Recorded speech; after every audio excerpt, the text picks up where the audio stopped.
Frequency Podcast Network. Stories that matter, podcasts that resonate. This week will mark 1 year since Donald Trump's decisive second presidential victory. From waging a global trade war without parallel in modern history, to enjoying some second-term foreign policy victories, to nearing breaking his own record for the longest U.S. government shutdown, Trump 2.0 has wasted no time shaking up the status quo. And the impacts of his evolving policies are being felt well beyond America's borders.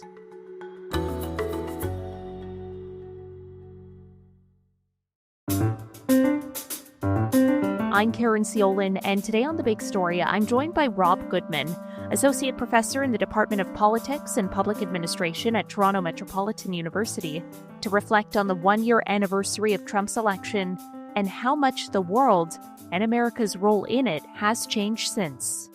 Professor Goodman, I appreciate you taking the time to chat with me today. Thanks so much. Thanks so much for having me on. As we approach the 1-year anniversary of Trump's election, what, from your perspective, I suppose, has been the biggest discernible difference between his first term and his second?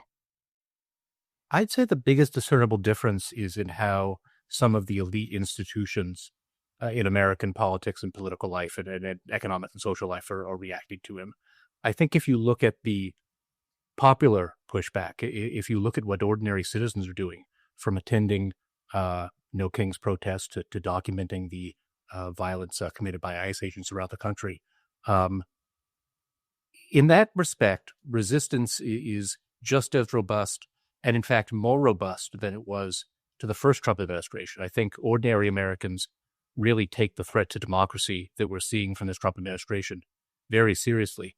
But I think the difference is that Trump has much more explicit support from economic elites in Silicon Valley, much more explicit support from media figures like, say, the Ellisons, the new owners at CBS News or CBS.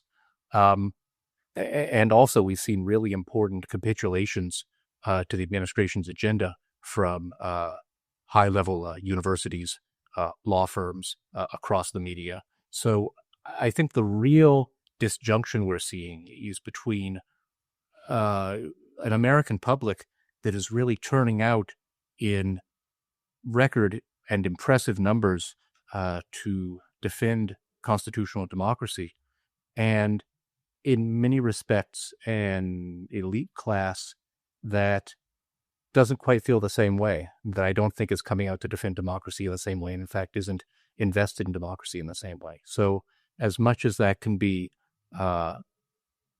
depressing or disturbing to come to terms with, I also think it's a bit of an eye-opening and clarifying moment for where American politics is right now. I do want to ask you about the pushback to some of Trump's policies in just a moment, but I just wonder what you attribute to the fact that we've seen such sweeping moves this term, perhaps versus the first. And I ask that, I guess, acknowledging that the Supreme Court ruled on presidential immunity during his first and second term, ruling essentially that a president is at least presumptively immune from criminal prosecution for any so-called official act. And so I wonder if you think this plays a role in what we've seen so far in as far as this president pushing the boundaries quite significantly during his second term in office. Well, yeah, I think that's a really good insight. I think the Roberts Court's decision on immunity is going to go down in history with decisions like Dred Scott and Korematsu as some of the most shameful moments in the Supreme Court's history. But I think when a lot of people have pictured what a constitutional crisis might look like, they think of a president defying a Supreme Court order. But I think what we've seen instead is a Supreme Court that's really so thoroughly partisan that it and the president are very much working hand in glove. I think if there's going to be a constitutional crisis, it's not really going to be from that direction.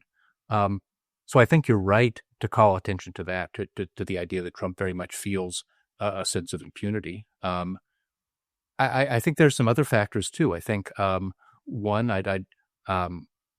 I'd point out just the idea of having an extra 4 years out of office to put together a much more disciplined, top-down, sort of directed organization. I think the first administration was described as shambolic in lots of ways. I don't think we're getting those same sort of reports out of the second administration, which is not to suggest that there's some kind of master plan going on here. It's rather that I think that over the 4 years that Trump was out of office, they were pretty successfully able to purge from the movement for the next administration from the inner circle those people who are sort of old line members of the Republican establishment, those people who still sort of had some kind of investment in whatever was left of American constitutional institutions. I think what we're seeing now is an administration that's much more openly staffed with white nationalists, with white supremacists, with Christian nationalists, with a range of far right views that have always been present in the Republican Party, but were always, I think, part of a coalition. I think right now we're seeing those views much more in the driver's seat. So I think in some ways that also is one of the factors we have to look at when we're thinking about why the second term is so much more, in some ways, a ideologically coherent assault on democracy than the first term was. Trump is certainly emboldened, as you've just laid out. I guess to paint a picture in the U.S., it's a moment, obviously, of huge anxiety for Americans, government workers who are edging toward, the longest government shutdown in U.S. history, for the millions who rely on food stamp benefits, for those among whom the militarization of immigration enforcement has stoked fear. Given that backdrop, and this is just today, how would you characterize this moment of time domestically for the U.S.? That's a great question. I would say that I think it's a really ugly time. I think that's the first thing to say. I think the first thing to say is that when I see the news from the U.S., I see an administration that has pretty openly declared war on a good part of the population of its own country. And I don't think that that's a metaphor. I see the use of armed force very deliberately against populations that are perceived to not support the president, the use of state power against political opponents, against figures the regime wants to target, whether in the opposition party or in its own ranks. Corruption on an epic scale that really has no parallel in American history. So all these things are make it a really ugly time in American politics. I think the reason I use that term is because I really want to speak to the attitude of those people who are watching this and recognize that this in no way had to happen. This isn't anything inevitable. This is the result of some grand structural force in history. At least I don't think it was. This is a result of a really determined political movement that, as I see it, is really has a deep antipathy to democracy, a deep antipathy to multiracial democracy specifically, a deep antipathy to any kind of multiracial country, any kind of country where white Christian men aren't at the top of a social and economic and political hierarchy. And we're seeing people who simply can't tolerate living with the rest of us put those views into action using all the tools of state powers that they can command right now. So, of course, it's a scary time. So I guess the other thing I would say is that it's also a clarifying time. I mentioned earlier, it's really clarifying to me to see millions of Americans out in the street in defense of the constitutional republic, in defense of democracy. And it's also really clarifying to see that institutions like, say, some of the old guard of the mainstream media, like the New York Times or CBS News, or say major universities, or like Columbia or other Ivy League schools, that these sort of pillars of the old institutions aren't really going to come to save us this time, if anything is. So that, I think, is what's clarifying. I think is we're seeing both sort of the rot within these institutions, and we're also seeing, I think, a lot of the rot in the American political system. The idea that that a president can accumulate this degree of unaccountable power and can act like some sort of elected dictator. I think what really concerns me about the government shutdown is not just the idea that it's going on potentially so long, but that what we could potentially be seeing is the result of a political movement that doesn't really believe in the separation of powers. It really believes in a supreme executive. So when I hear the idea that Congress might not be called back into session as a result of the shutdown, or when I hear the idea that President Trump is using wide discretion to fund the parts of the state that he wants to fund, specifically those people that are armed, while cutting off things like food stamps, which he perceives has been harming Democratic constituencies. When all these things are happening, we're seeing a breakdown of constitutional governance, a breakdown of the idea that it's a country of laws where things like budgets are made by negotiation between an executive and a legislature. We're not seeing that anymore. I think we're seeing an effort to interpret what happened in the 2024 election as some sort of endorsement of direct personalist rule by Trump and the Trump family. So again, I see that as both ugly and certainly cause for frustration, but also really, really clarifying, because it tells us about some of the dangers that have been in the American political system all along. And it tells us that if and when the American political system comes out of this, there's going to have to be a period of deep soul searching and constitutional reform, because now the entire world has seen the dangers, the sort of landmines that were inherent in that system for quite some time.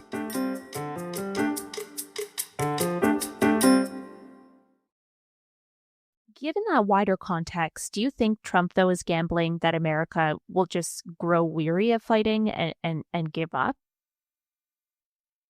Well, I think that's one interpretation for what we're seeing going on. That's really plausible. Yeah, because I think in general we're seeing an administration that is deeply, deeply unpopular right now. Whose popularity is cratering at levels that we haven't really seen in the first term. And yet we're not really seeing the administration interested in making any kind of policy shifts or any kind of accommodation to the rest of the country as a result of that. So yeah, that tells me something important. That tells me that the administration doesn't really care about popularity, I think. And this is not just my insight. I see a lot of political commentators making the same point. Doesn't really care about popularity in the way that we would expect an administration in a functioning democratic system to care about popularity. And it could be that they're expecting Americans to simply be burned out, maybe in the same way they've been burned out in places like Putin's Russia. The idea that in an autocratic system, the tidal wave of corruption is so extreme that oftentimes the easiest thing to do is simply to detach from politics. That's certainly an option for where the American system could go. But I think there are also possibilities that extend to, say, the use of armed forces for intimidation or worse around elections, because we've already seen the use of troops for intimidation in blue cities even before election season starts.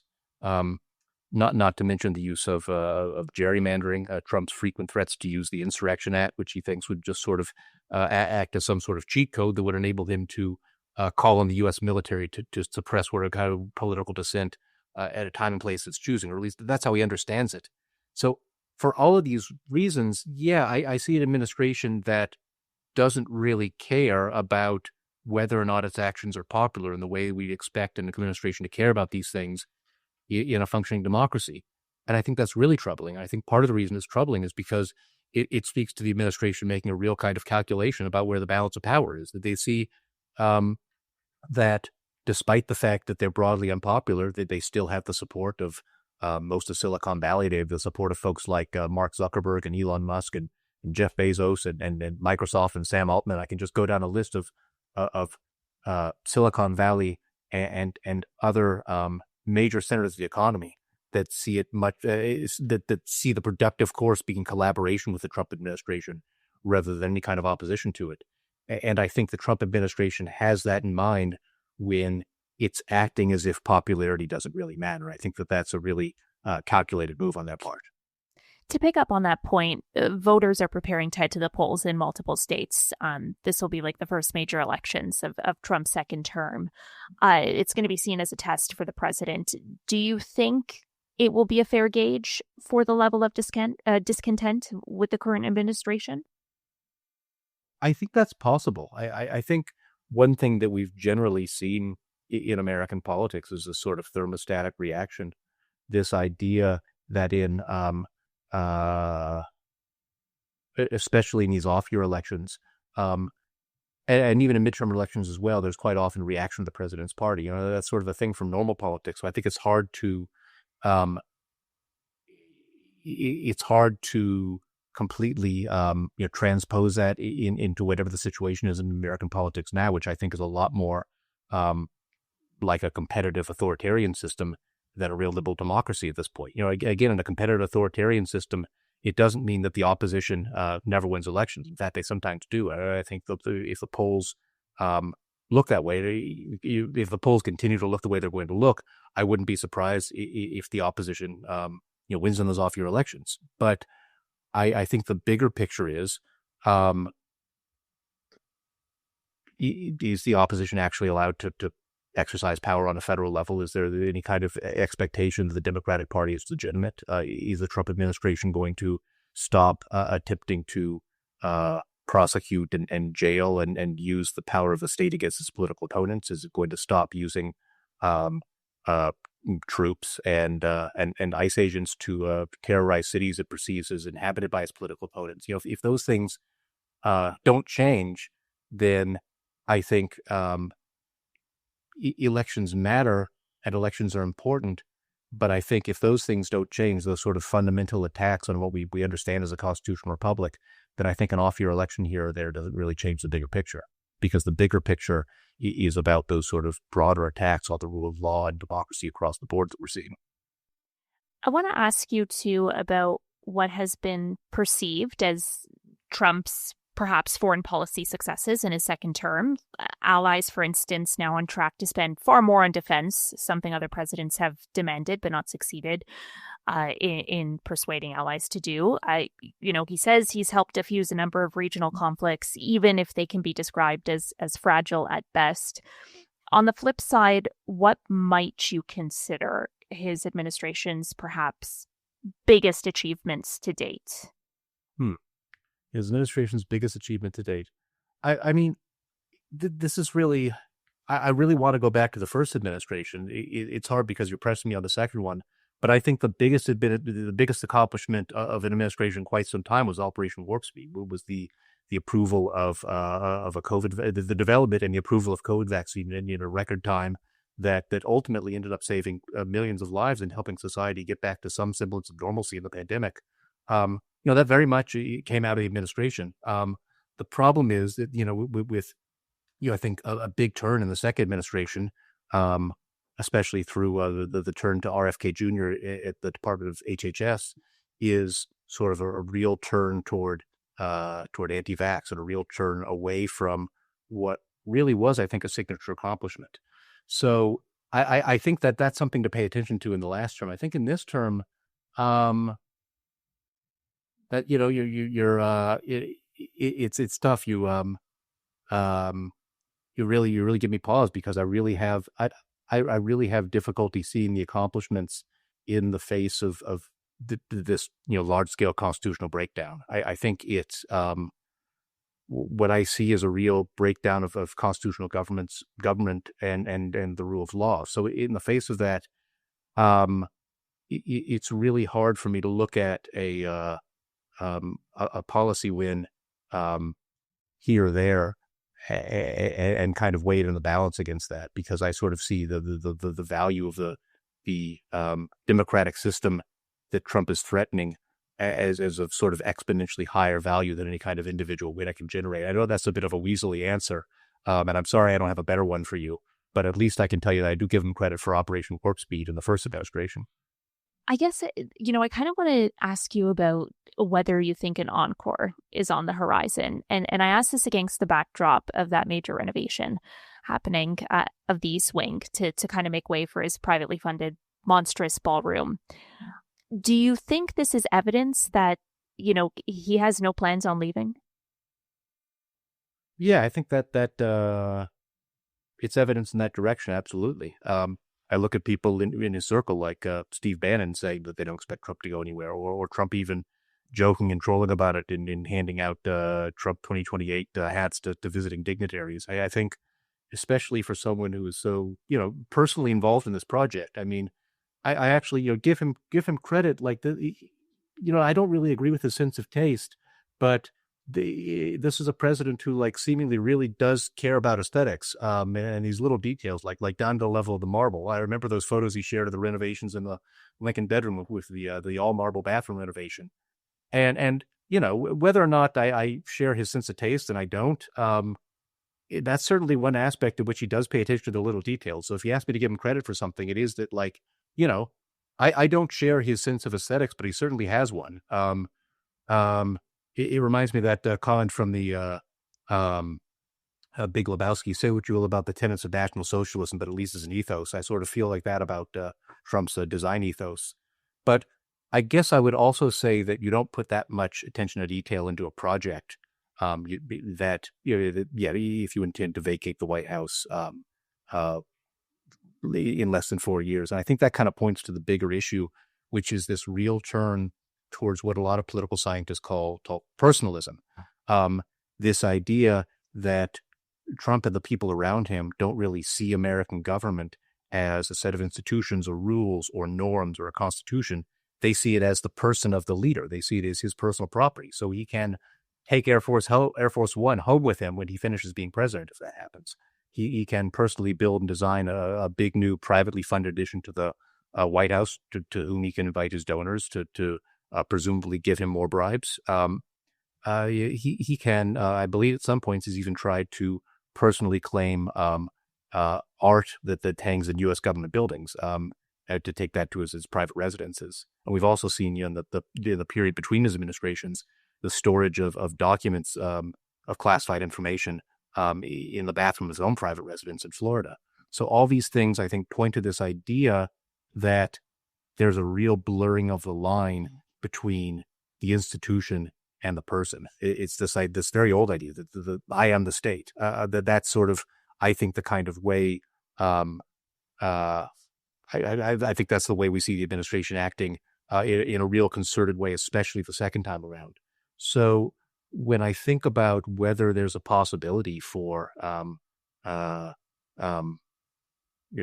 hanging on past 2028, I certainly expect that would call out a lot of resistance from the American public.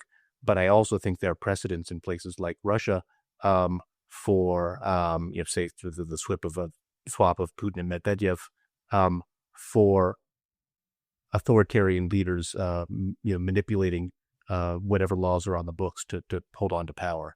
So no, I don't think Trump is really acting like someone who's necessarily going to willingly vacate office. And one more thing that I'll say is, if it's the case that Trump and his family are as deeply corrupt as has been reported throughout the media, then that means that they're implicated in lots of criminal activity, in bribery and corruption on a huge scale.